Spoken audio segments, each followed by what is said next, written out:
pregasse entre os gentios, sem detença, não consultei carne e sangue, nem subi a Jerusalém para os que já eram apóstolos antes de mim, mas parti para as regiões da Arábia e voltei outra vez para Damasco. Irmãos, eu quero convidar vocês, nesta noite, ao longo dos próximos minutos, eu quero convidar vocês a caminharem juntos comigo ao longo desse texto, numa trajetória rápida, numa trajetória breve, caminharem juntos comigo e descobrirem juntos comigo, nesse trecho que acabamos de ler, algumas verdades relativas ao mensageiro de Deus. O que nós podemos falar à luz da Escritura e, mais especificamente, à luz desses versículos que acabamos de ler, acerca do mensageiro de Deus? É importante detectarmos isso. É importante sabermos o que pensar acerca do mensageiro de Deus. Por quê? Por razões muito óbvias. Hoje em dia, nós encontramos muita gente se apresentando como mensageiro de Deus. Nós ligamos a televisão e temos lá um arauto do céu, gritando, esperneando, falando as suas ideias e dizendo que é um mensageiro de Deus. Nós visitamos os sites na internet, as mídias sociais, e ali também nós encontramos várias pessoas, dezenas, centenas de pessoas dizendo que são mensageiros de Deus. Nunca na história humana tivemos tantos mensageiros de Deus, proclamando aos berros por aí afora que são arautos do céu. Quando nós olhamos para a Escritura, ela, luz que é, ela nos ajuda a avaliar essas coisas. Quem são os mensageiros de Deus? Quais são os seus traços? O que devemos pensar acerca deles? Como podemos avaliá-los? Como podemos olhar para eles e dizer com segurança, realmente, este homem é um mensageiro de Deus? É importante sabermos isso, para que não sejamos enganados, para que não sejamos levados por falsos mestres, que cada dia se multiplicam mais, a cada dia se multiplicam mais. Temos que estar atentos para essas coisas e esse texto nos ajuda. Esse texto vai mostrar para nós, esse texto mostra para nós verdades acerca do mensageiro de Deus. E olhando então para o texto, os irmãos vão caminhar comigo, como eu disse no começo, os irmãos vão olhar o texto juntos comigo. Nós podemos extrair verdades, 3 verdades sobre esses homens, sobre os mensageiros de Deus. E a primeira delas pode ser extraída do versículo 10. Se os irmãos olharem o versículo 10, automaticamente, sem esforço nenhum, sem que seja necessária muita reflexão, os irmãos com toda facilidade vão descobrir a primeira verdade que emana do texto acerca do mensageiro de Deus. O versículo 10 diz assim: porventura procuro eu o favor dos homens ou de Deus? Ou procuro agradar a homens? Se agradasse ainda a homens, não seria servo de Cristo. Fica muito clara aqui a primeira verdade acerca do mensageiro de Deus. A primeira verdade, cristalina como a água, é a seguinte: o mensageiro de Deus não procura agradar a homens. Isso não significa que ele é alguém antipático, sempre de cara feia, brigando com todo mundo. Não, pelo contrário. Ele é um amigo, ele é dócil, ele é fiel, ele tem palavras de conforto, ele estende a destra da amizade, aos seus irmãos. Ele é um instrumento de Deus para o consolo das pessoas que sofrem. Ele é uma figura querida das pessoas ao redor que admiram a sua conduta, percebem que ele é um homem de moral ilibada, sabem disso e o respeitam, mas ninguém gosta dele porque ele mexe na verdade, adultera a verdade para agradar as pessoas. Isso não. Ele não faz isso. Ele não mistura mentiras à verdade para que os outros ouçam e o aplaudam. Ele não detecta o que o seu auditório quer escutar para então sacrificar a verdade e falar o que o seu auditório quer ouvir. Ele não faz isso.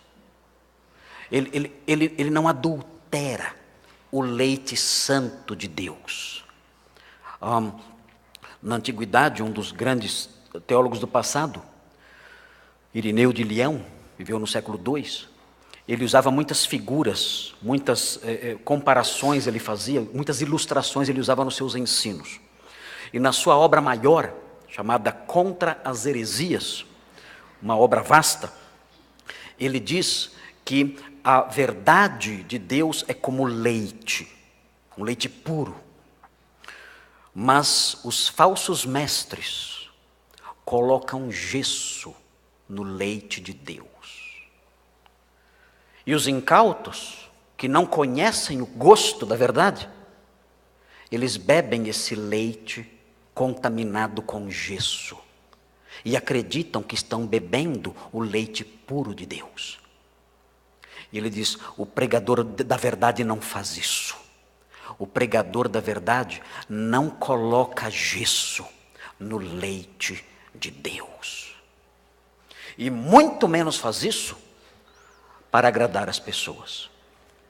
Nós vivemos dias em que homens que se apresentam como mensageiros de Deus estão afirmando coisas cujo único propósito, irmãos, é conquistar o aplauso dos homens e a aprovação das pessoas. Eu vou ler para os irmãos uma declaração de um líder que se diz cristão. Eu vou ler a declaração dele acerca das demais religiões que há no mundo. O cristianismo afirma o seguinte: só há um caminho para os céus, só. E esse caminho é Jesus Cristo. O cristianismo é uma fé marcada pela exclusividade, ou seja, diz o seguinte: se você não for um cristão, se você não crê em Jesus Cristo como Filho de Deus, que veio a este mundo e deu a sua vida pelos nossos pecados, ressuscitou ao terceiro dia, vive e reina para sempre, se você não crê no Cristo de Deus, você está perdido. Não importa a sua sinceridade, não importa a beleza e a pompa da sua religião, não importa. Somente pela fé em Jesus Cristo você pode ser salvo. Essa mensagem desagrada os homens. A grande maioria das pessoas odeia essa mensagem, porque diz que ela é discriminatória. Agora vejam o que um líder que se diz cristão afirmou. Disse o seguinte: todas as religiões são verdadeiras. Esse é um líder mundial do cristianismo. Todas as religiões são verdadeiras, porque elas são verdadeiras nos corações de todos aqueles que acreditam nelas. Não é lindo isso? Não dá vontade de chorar? Eu sinto muita vontade de chorar quando leio isso. Não é lindo? Quando o mundo ouve isso, o que o mundo faz? O mundo se levanta e aplaude. Eis um homem de Deus. Ele prossegue: que outro tipo de religião existe realmente? No passado, a igreja considerava muitas coisas como pecado, que hoje já não são julgadas dessa forma, como se fosse a igreja que determina o que é pecado e o que não é. Como um pai amoroso, Deus nunca condena seus filhos. Filhos, leia-se toda a humanidade.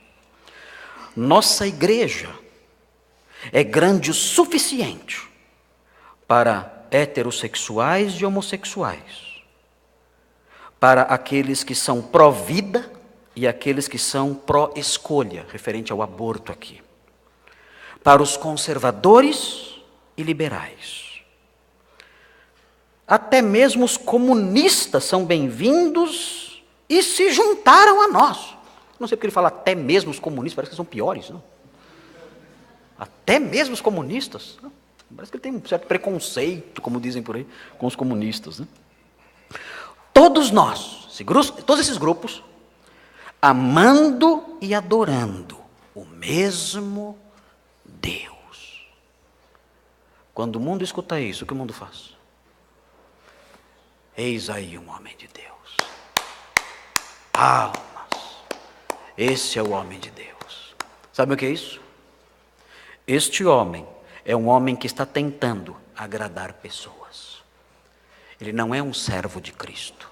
Ele está tentando agradar pessoas. Não sei sobre o caráter desse homem, não sei sobre o seu comportamento moral, mas o que sei é que ele não é um servo de Cristo.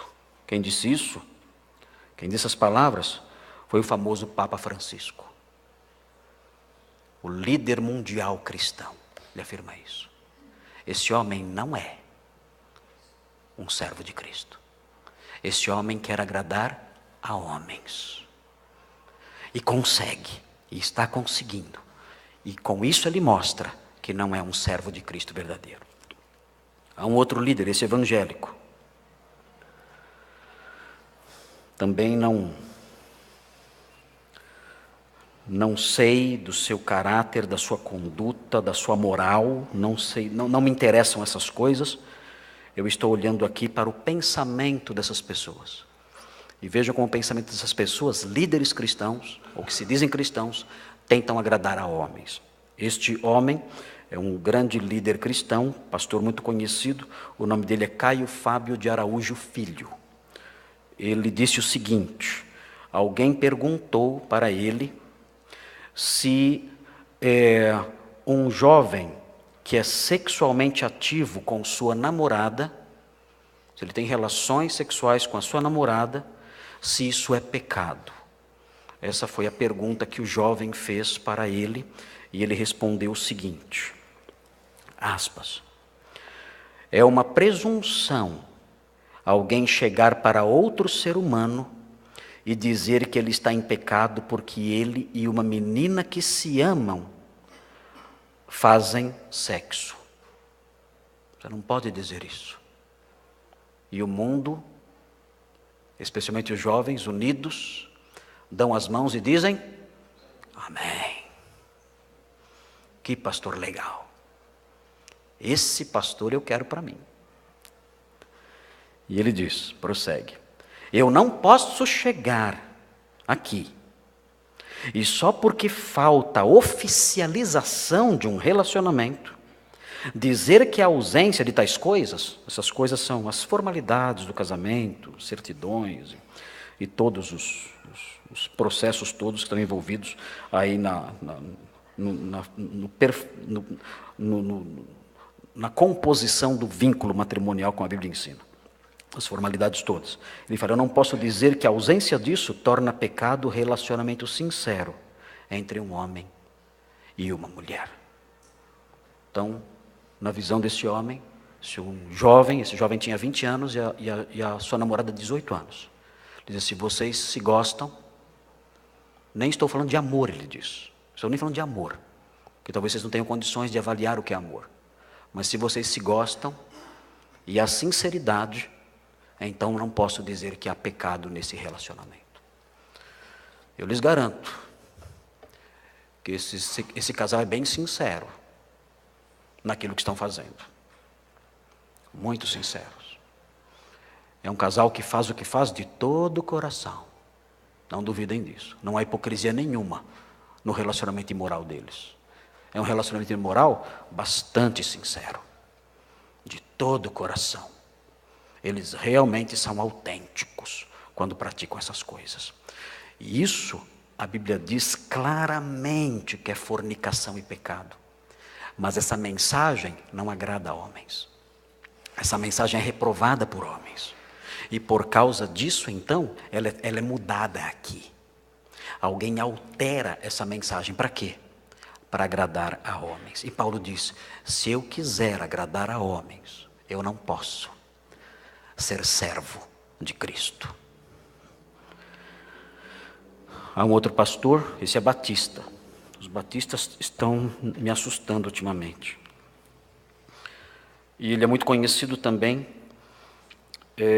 Mais uma vez, eu não sei da sua conduta moral, não é disso que estou falando aqui, não é do caráter dessas pessoas que estou falando. Não estou falando sobre a conduta moral dessas pessoas, nada disso. Eu estou apontando a mensagem dessas pessoas. E este outro pastor que eu menciono aqui é o pastor Ed Renekiewicz, da Igreja Batista da Água Branca. Ele disse numa pregação que não pertence ao Evangelho, note bem, não pertence ao Evangelho afirmar que o homem é pecador e que precisa de arrependimento e fé em Cristo para ser salvo.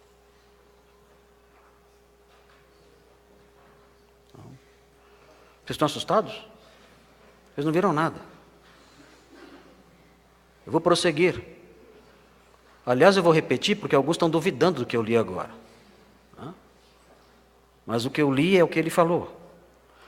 Ele afirma que não pertence ao Evangelho afirmar que o homem é pecador e que precisa de arrependimento e fé em Cristo para ser salvo. Se você for evangelizar alguém, você não deve dizer isso, não diga isso, porque isso não compõe o Evangelho. Você não pode dizer, olha, você é um pecador, você precisa de arrependimento, você tem que crer em Cristo. Isso não é o Evangelho.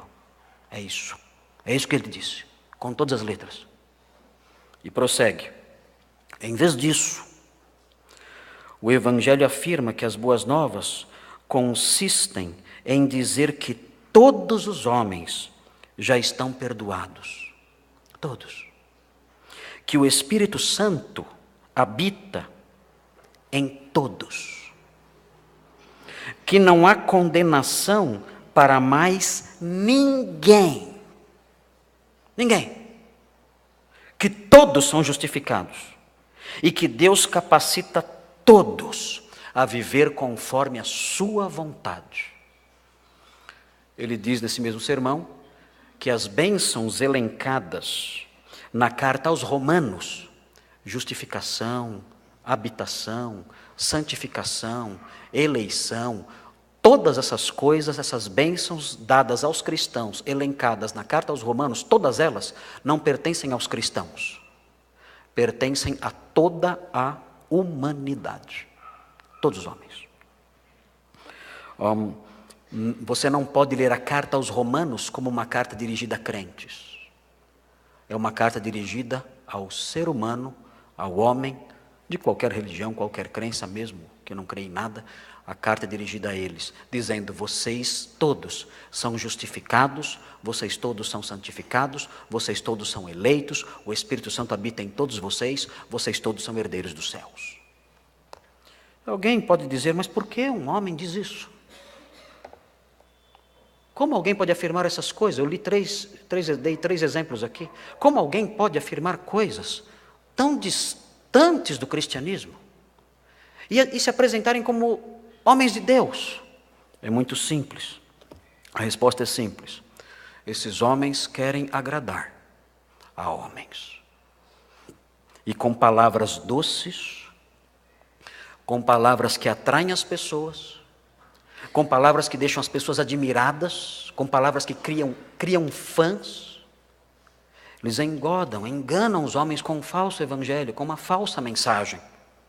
Quando o apóstolo Paulo diz, se eu quisesse agradar a homens, não seria servo de Cristo. Esses homens que eu li agora há pouco aqui, esses homens, de acordo com os padrões que o apóstolo Paulo estabelece em sua palavra, não são servos de Cristo. Não são. O servo de Cristo não quer agradar a homens. Ele diz a verdade, em amor, mesmo sabendo que essa verdade ferirá pessoas, mesmo sabendo que essa verdade vai incomodar multidões, mesmo sabendo que ele será perseguido e odiado, ele continua dizendo a verdade até o fim. Mas o nosso texto continua, e eu sempre demorado, não saí do primeiro versículo do texto ainda. Mas eu vou correr mais agora. Há uma segunda verdade nos versículos 11 e 12. Os irmãos estão acostumados já comigo, né? Já sabem que eu... Não tem jeito, eu sou incorrigível, não tem jeito. Mas temos a segunda verdade, e a segunda verdade ela está baseada nos versículos 11 e 12. Vejam o que diz o versículo 11 e 12. Faço-vos, porém, saber, irmãos, que o evangelho por mim anunciado não é segundo o homem, porque eu não recebi nem o aprendi de homem algum, mas mediante revelação de Jesus Cristo. Este trecho, geralmente ele é usado para mostrar o verdadeiro apóstolo. Há muitos apóstolos hoje em dia. Os apóstolos que há hoje em dia, todos são falsos, todos, não tenha medo deles, não se assuste com eles. Todos eles são mentirosos, todos eles são enganadores, todos sem exceção. Não tenha medo dos apóstolos de hoje. Não tenha medo de afirmar essas coisas. E não tenha medo de jogar na lata do lixo qualquer sermão e qualquer palavra que saia da boca dessa gente. São apóstolos falsos, são apóstolos mentirosos, são servos do diabo. Não tenha medo deles. Não acolha nenhuma das suas afirmações. Não acredite em nada do que eles dizem. Não tenha medo das suas ameaças. São falsos mestres. Não tenha receio dessas pessoas. Por quê? Porque uma das marcas do apostolado era o fato de não receber o evangelho de homem nenhum. Essa é uma das marcas do apostolado verdadeiro. O apóstolo Paulo fala, ninguém me evangelizou. Nunca. Eu nunca fui evangelizado por ninguém. Diferente dos galateus. Os galateus a quem ele escreve tinham sido evangelizados. Ele fala, eu não. Eu sou um apóstolo. Eu não recebi o conhecimento do evangelho da parte de homens. Eu não. O próprio Senhor Jesus Cristo o revelou a mim. O próprio Senhor Jesus Cristo se manifestou a mim e falou comigo. E com isso o apóstolo Paulo estava dizendo aos Gálatas que ele era um apóstolo de verdade, porque o seu apostolado estava sendo questionado na Galácia, como foi questionado posteriormente em Corinto também. E ele então prova que ele é um apóstolo de verdade, dizendo, eu não recebi o evangelho de homem nenhum. Foi o próprio Senhor Jesus Cristo que apareceu para mim. O próprio Senhor ressurreto apareceu para mim. Eu o vi ressurreto. E ele manifestou para mim essa mensagem. Eu não recebi de outras pessoas. Vocês receberam de homens. Vocês receberam de mim. Vocês receberam de evangelistas. Mas eu não. Eu sou um apóstolo de verdade. Então, os apóstolos de hoje, irmãos, são todos falsos já por causa disso. Que eles ouviram o evangelho de alguém. E isso descaracteriza totalmente a ideia de apostolado. Mas o que eu quero frisar aqui, não é tanto a questão da autenticidade do apostolado de Paulo. O que eu quero frisar aqui é o seguinte, é a segunda verdade acerca do mensageiro de Deus. E a segunda verdade sobre o mensageiro de Deus é a seguinte, o mensageiro de Deus não anuncia algo criado por homens. A primeira verdade que eu mencionei foi, o mensageiro de Deus não procura agradar a homens. E a segunda verdade é, o mensageiro de Deus não anuncia algo criado pelos homens. A mensagem que o mensageiro de Deus anuncia, a mensagem que ele proclama, ele não inventou. Irmãos, só existem dois tipos de religião no mundo. A religião revelada e a religião inventada. Só uma é revelada, uma. Todas as demais são inventadas. E a religião verdadeira só pode ser aquela que é revelada e nunca aquela que é inventada. E o servo de Deus, quando ele proclama alguma coisa, ele não proclama coisas que foram inventadas. Ele proclama coisas que foram reveladas. Quando nós assistimos os falsos mestres, nós percebemos saindo da boca deles coisas que foram inventadas. O tempo todo, coisas que foram inventadas. A cada semana inventando coisas novas. Esta semana é a semana da corrente da prosperidade. Novidade que sai aí nas propagandas dessas igrejas. Então, é mais uma invenção. Mentiras. Mentiras. São invenções. Coisas inventadas. A palavra de Deus, a mensagem de Deus não é inventada por homens, ela é revelada. Há várias coisas que são inventadas e que vemos por aí. Nós vimos no catolicismo a Imaculada Conceição de Maria. Isso é revelado? Não. Isso é inventado. Não precisa dar crédito a isso. A oração e a missa pelos mortos. Isso é revelado? Onde? Isso é inventado. Nós não precisamos fazer essas coisas, nem ter medo dessas coisas, nem obedecer essas coisas. A intercessão dos santos. Isso é revelado? Isso é inventado. Não precisamos fazer essas coisas. Canonização de cristãos mortos. Isso é revelado? Isso é inventado. Não temos que crer nisso, não temos que temer essas coisas, podemos chutar tudo isso fora. Cultos ou semanas de libertação. Ah, como o povo gosta disso. Semana da libertação. Isso é revelado? Isso é inventado. Jogue isso no lixo. Isso não presta. É inventado. São coisas de homens, invenções de homens. Correntes de oração. Isso é revelado? Isso é inventado. Quebras de maldições. Isso é revelado? Isso é inventado. Rituais de prosperidade, isso é revelado? Isso é inventado. Jogue no lixo. Doutrina da reencarnação.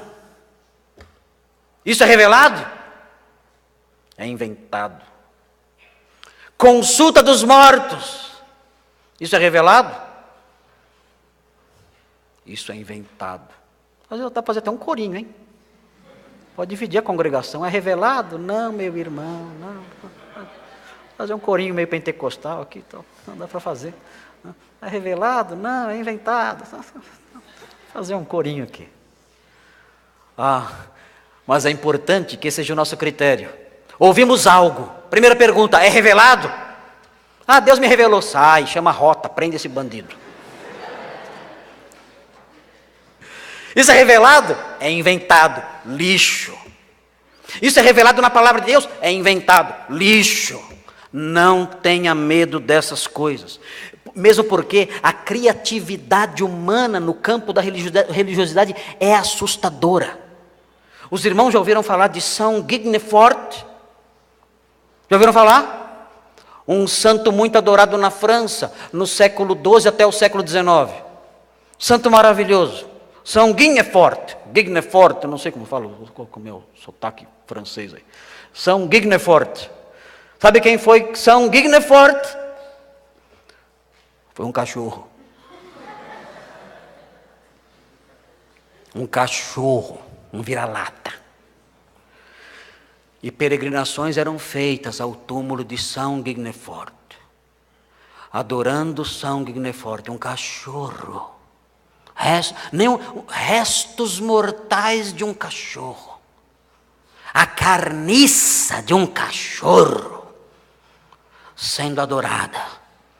Ali, por causa da invenção de homens, diziam que aquele cachorro em vida salvou uma criança. Então ele foi santificado e agora ele curava todas as crianças. Então as mães com filhos doentes levavam as crianças doentes até o túmulo do São Canino, um santo canino, um santo daquele, muita cachorrada, mas levavam lá assim mesmo, para obter as bênçãos, né, de São Guignefort. Sabe quantos séculos isso? Do século XII ao XIX, 700 anos de peregrinação. adorando a carniça de um cachorro vira-lata. Por quê? Porque é inventado, não é revelado. E a obtusidade, a tolice, a estupidez do incrédulo chega a tal ponto que ele é capaz de fazer isso, mesmo sabendo que lá está enterrado um cachorro. Ele vai lá e adora, porque ele é propenso a adorar e a seguir coisas inventadas. Os falsos mestres sabem disso. Os falsos mestres sabem que o homem incrédulo, na sua obtusidade, na sua ignorância, na sua cegueira, segue coisas inventadas. Então ele inventa a cada dia uma coisa nova, sempre inventando, para manter a sua igreja cheia. Mas o homem de Deus não é assim. O homem de Deus não anuncia algo criado pelos homens. Ele anuncia o evangelho que foi revelado dos céus.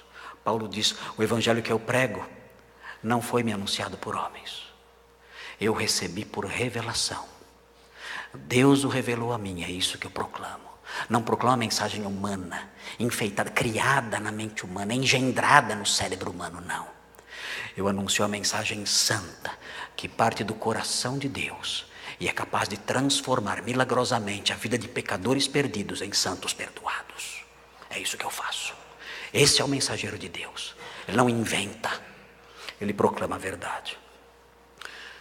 E por último, quando nós olhamos os versículos 13 a 17, nós encontramos a terceira verdade sobre o mensageiro do céu. Dizem os versículos 13 a 17: porque ouvistes qual foi o meu proceder outrora no judaísmo, como sobremaneira perseguia eu a igreja de Deus e a devastava. E na minha nação, quanto ao judaísmo, avantajava-me a muitos da minha idade, sendo extremamente zeloso das tradições de meus pais. O apóstolo Paulo está dizendo o seguinte aqui: aí na Galácia vocês estão sendo ensinados a seguir a lei de Moisés, não é? Há falsos mestres aí nas igrejas da Galácia, falsos mestres ensinando vocês que vocês devem seguir a lei, devem se circuncidar, guardar dias e observar todas as leis de Moisés, não é isso?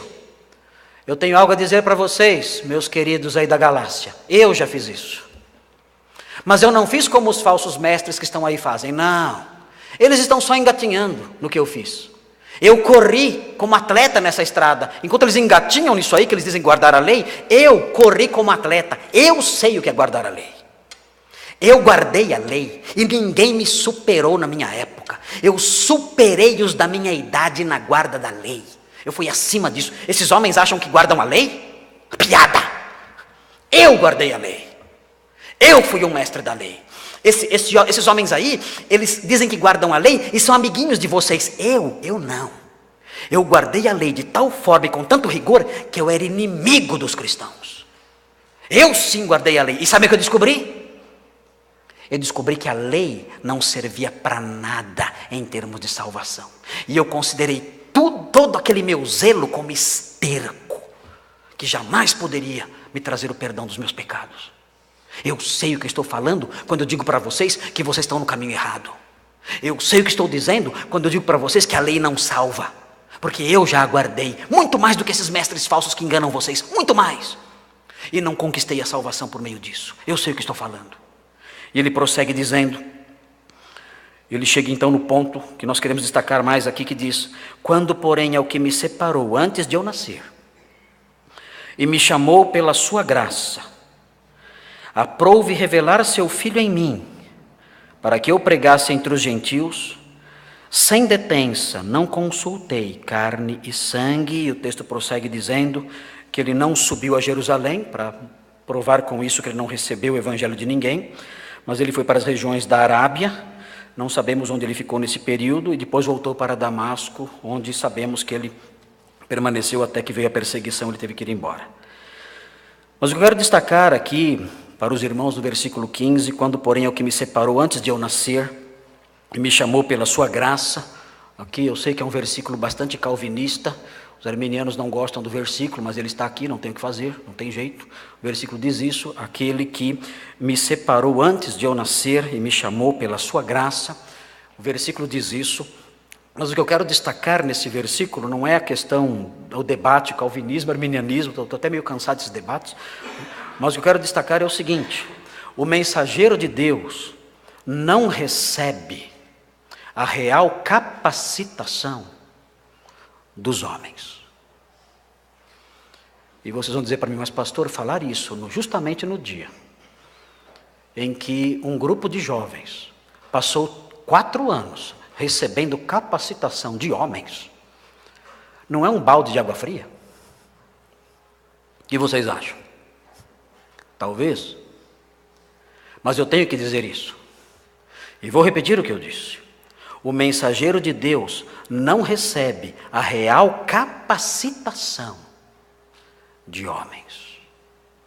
O apóstolo Paulo diz: quando, porém, ao que me separou antes de eu nascer e me chamou pela sua graça, aprouve revelar seu Filho em mim para que eu pregasse, então eu passei a pregar. O que Paulo recebeu antes de tudo? O que Paulo recebeu que estava acima de qualquer eventual treinamento na escola de pregadores da Igreja Batista Redenção? O que Paulo recebeu que estava acima de qualquer diploma de PhD em teologia? O que o apóstolo Paulo recebeu que estava acima de qualquer formação? O apóstolo Paulo recebeu um chamado. O apóstolo Paulo recebeu um chamado para pertencer a Cristo e servi-lo. E aquele que o chamou pela sua graça e revelou seu Filho nele, então também o capacitou para pregar a mensagem. E esse é o requisito essencial. Se os moços, os jovens que hoje recebem o diploma, que receberão daqui a pouco, não tiverem isso, a capacitação especial de Deus, o chamado de Deus para pertencerem a Cristo e a capacitação de Cristo para anunciar a mensagem, qualquer trabalho deles será um fracasso. Sem a graça de Deus, sem a capacitação de Deus, sem o chamado de Deus, sem a graça dele atuando através desses moços, qualquer coisa que fizerem será inútil, será vã. Eu me lembro da minha primeira pregação. Primeira vez que eu preguei na minha vida. Eu contei isso para os alunos na escola de pregadores, na classe de hermenêutica, que está lá registrado. A minha primeira pregação foi em 1984. Muitos de vocês não tinham nascido ainda. 1984. Foi numa cidade no Rio de Janeiro, cidade de Campos de Goytacazes. Eu estava com o famoso Grupo Logos. Já ouviram falar do Grupo Logos? Pois é, eu fiz uma viagem com eles por 6 semanas, eu tocava violão com eles. E numa manhã, o Paulo César, que era o líder do grupo, disse para mim: Marcos, amanhã você vai pregar numa igreja. E eu disse: não vou. Não vou porque eu não sei pregar, nunca preguei na minha vida, terminei o meu primeiro ano agora. Não tive hermenêutica, não sei dividir um sermão em 3 pontos, não sei fazer proposição, introdução, conclusão, aplicação, não sei fazer nada disso, nunca tive essas coisas. Não sei pregar, não tenho material, não tenho nem uma Bíblia anotada aqui comigo, não tenho nada aqui comigo, não vou pregar. Ele disse: você vai. Eu disse: não vou. Vai. Eu sou seu chefe, eu não posso ir, deu um problema aqui nos aparelhos, eu tenho que cuidar disso, e amanhã cedo você vai. Mas onde é? É numa igreja presbiteriana, aqui em Campos, e você vai pregar lá, amanhã cedo. Eu pensei comigo: bom, então vou tentar fazer alguma coisa. Eu estava hospedado numa casa de um médico, não tinha nenhum livro de teologia, só livro de medicina. E o que adiantaria eu ler aquilo? Eu não tinha nada, só uma Bíblia sem anotação nenhuma, nada. E eu encontrei um texto e passei a noite pensando nesse texto. A pregação era domingo de manhã. E no dia seguinte, eu fui para essa igreja. E eu ia no caminho dizendo, que bom, estou no Rio de Janeiro e é domingo, não vai ter ninguém na igreja. Os cariocas vão querer descansar, só vão no culto da noite. E eu vou chegar lá, vai ter 3 ou 4 pessoas, eu faço uma reuniãozinha de oração, compartilho, canto 2 corinhos e tal. Eu aprendi isso com muitos professores. Quando eu chego, a igreja lotada, entupida de gente. Eles pensaram que era o líder do Logos que ia pregar, então a igreja encheu. Não sabiam que era eu, um moleque, né, analfabeto teologicamente. Eu disse, meu Deus, o que eu vou fazer agora aqui? Desesperado. Então o pastor foi à frente, depois do culto começado, e disse, hoje nós temos um pregador que veio de longe. Eu falava, menos, não diga isso, fala que eu sou seminarista, que eu não sei pregar, enfim. Né? E ele me apresentou com toda a pompa. Os presbiterianos são muito formais, e ele me apresentou, e eu fui lá como se eu fosse um grande pregador, e eu desesperado, com muito medo. E eu clamava a Deus, dizendo, Senhor, tem misericórdia de mim, eu não sei falar, eu não sei falar, eu não sei falar. E eu preguei naquela manhã. Eu preguei naquela manhã sobre o leproso de Marcos 2, que disse ao Senhor, se queres bem podes purificar-me. Jesus disse, eu quero, fica limpo. E ele foi purificado naquela hora. Eu preguei sobre esse texto. Não tinha pontos, não tinha estudo exegético, não tinha exposição de vocábulos no grego, não tinha proposição com grandes verdades teológicas, nada disso, nada. Eu preguei, terminei e sentei. Quando eu me sentei, o pastor foi à frente. E ele disse assim em lágrimas. Falei, até eu deve estar chorando de tristeza, porque a tragédia que foi isso aqui. Ele disse em lágrimas, irmãos, todos vocês sabem por que Deus mandou esse moço aqui hoje. Todos vocês sabem por que Deus trouxe um moço para falar essas coisas que hoje ouvimos aqui.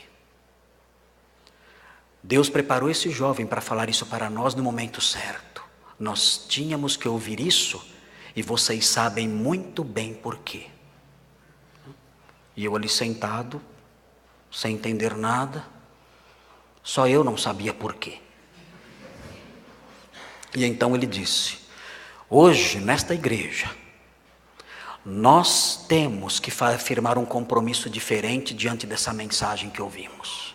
O Senhor nos falou hoje o que precisávamos ouvir.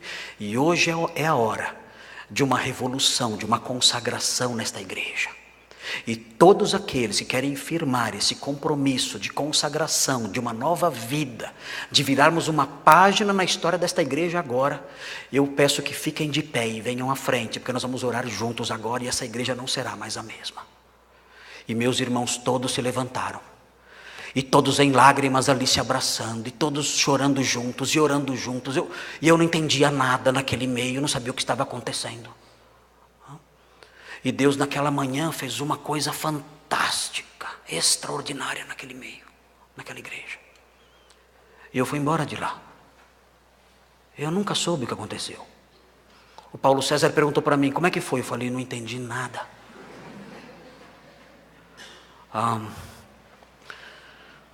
Mas sabem de uma coisa, irmãos? Eu confesso a vocês, eu nunca mais, em toda a minha vida, preguei um sermão como aquele. Nunca mais. Em toda a minha vida. De 1984 até 2017, eu nunca preguei um sermão tão poderoso como aquele. Nunca. Eu me formei de novo, adquiri experiência, conhecimento, mas nunca mais preguei com tanto poder. Sabem o que Deus me ensinou com isso? Ele disse assim para mim: Marcos, você vai estudar e vai aprender, mas eu quero que você aprenda uma coisa acima de tudo: sem mim, nada podeis fazer. Eu vou te dar um sermão especial. Vai ser o primeiro e o último, para você aprender que o poder vem de mim e não do seu preparo. E eu nunca mais preguei aquilo de novo. E não tem nem gravado, não adianta procurar. O mensageiro da verdade não recebe a real capacitação de homens. É Deus quem o capacita. É Deus quem lhe dá poder. É o Senhor que o chama, que incendeia as suas palavras e que transforma as suas palavras em fogo, em chama, que lavra e consome tudo. Numa espada que entra, penetra os corações e os estraçalha. Num leão que devora, que estraçalha, que pisoteia os corações dos homens. É o Senhor quem faz isso, não somos nós. Que Deus capacite esses irmãos, lhes dê poder no anúncio da mensagem. Vamos orar. Santo Deus, obrigado por sua palavra. Santo Deus, obrigado porque ela nos humilha e nos coloca no nosso devido lugar. Ajuda-nos, ó Deus, a sermos pessoas com discernimento. Há tantos falsos mestres, tantas pessoas mentirosas. Que nós aprendamos, ó Deus, sempre, que o verdadeiro servo do Senhor não procura agradar a homens. Não tem uma mensagem marcada por invenções de homens. E não tem o seu poder, a sua capacitação oriunda de homens, de artifícios humanos, de mecanismos artificiais, mas tem a sua capacitação vinda do Senhor que chama, que instrui, que transforma e que dá força e poder. Ó Deus, ajuda-nos a entender isso. Livra-nos dos homens maus. Livra-nos daqueles que colocam gesso no leite de Deus. Livra-nos daqueles que inventam coisas. Livra-nos daqueles cujo poder é ilusório, é falso, não passa de gritos vazios. Livra-nos disso. Dá-nos a bênção, ó Deus, de recebermos a ministração de verdadeiros homens de Deus, que anunciam a sua palavra, o evangelho puro de Jesus Cristo, que salva, que transforma e que santifica. Dá-nos discernimento para ouvirmos esses homens, para respeitarmos esses homens, para crescermos por meio do ministério desses homens. Nós pedimos essas bênçãos, em nome de Jesus. Amém.